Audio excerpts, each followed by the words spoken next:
আসসালামু আলাইকুম। আজ আমি রান্না করব খাসির গোস্ত। তার জন্য একটা পাত্রে গরম পানি বসিয়ে তাতে 1 চামচ নুন দিয়ে দিয়েছি। তারপর একে একে খাসির গোস্তগুলো দিয়ে দেবো। ও থুড়ি সয়াবিন।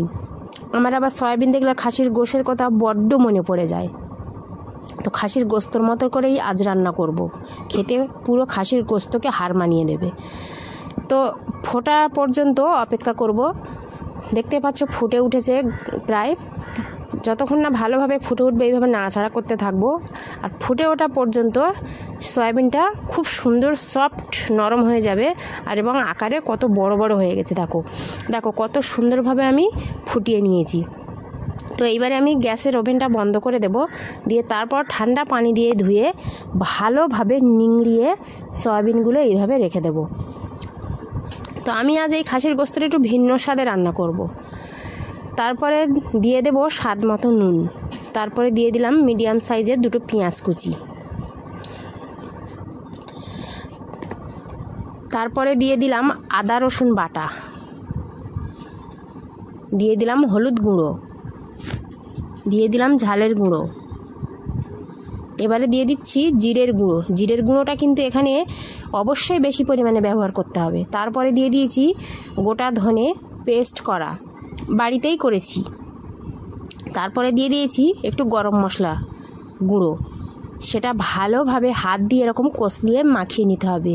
এটাকে রেখে দেবো 2 থেকে 3 মিনিটের জন্য রেস্টে। ততক্ষণে বাকি ব্যবস্থাটা করে নিই। প্রথমে কড়াই বসিয়ে তেল গরম হয়ে গেলে দিয়েছি একটু জিরে ফোড়ন, দিয়েছি একটা তেজপাতা। সেটাই ভালোভাবে নাড়াচাড়া করে নিয়ে দিয়ে দেবো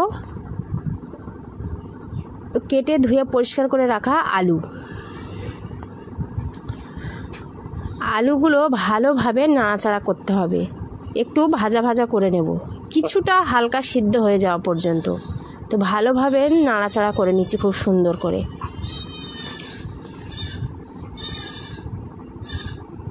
তারপরে ভালোভাবে যখন ভাজা ভাজা হয়ে যাবে আলুটা, তখন দিয়ে দিতে হবে সেই মেখে রাখা খাসির গোস্ত। দিয়ে দিতে হবে লাল গোলাপ ফুলের মতো 2টো টমেটো। এবার খুব সুন্দর করে ভালো করে কষিয়ে নিতে হবে সময় নিয়ে। এটা সময় নিয়েই যত কষাবে তত খেতে টেস্টি হবে। খুব সুন্দরভাবে নাড়াচাড়া করে নিতে হবে সময় নিয়ে। আমার আবার এদিকে কড়াটা উল্টিয়ে যাচ্ছে। তোমরা একটু ভালোভাবে কড়াটা শক্ত করে কিছু দিয়ে ধরে নেবে। এই পর্যায়ে অল্প পরিমাণে পানি দিয়ে ভালো করে তরকারিটা কষিয়ে নেব। সরি, আবার একটু ক্লিপ নিতে ভুলে গেছিলাম। অনেকক্ষণ দিয়ে যে কষিয়েছি সেটা ক্যামেরাটাই অন করতে ভুলে গেছি। তো ভালোভাবে কষানো হয়ে গেলে এরকম পরিমাণে ঝোল দিয়ে দেবে।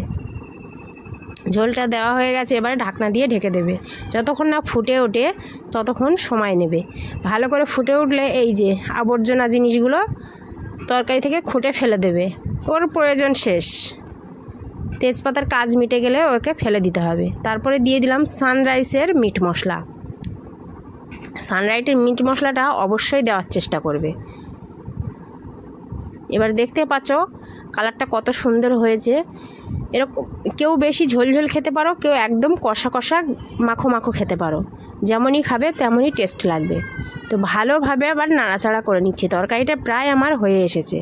আর কে কে সয়াবিন এরকম আমার মতো খাসির গোস্ত ভেবে খেতে পছন্দ করো বা খেয়ে থাকো, আমাকে কিন্তু অবশ্যই কমেন্টে জানাবে। আর আমার ভিডিওটা ভালো লাগলে একটা লাইক কমেন্ট শেয়ার করে পাশে থাকবে। দেখো কত সুন্দর কালার এসেছে।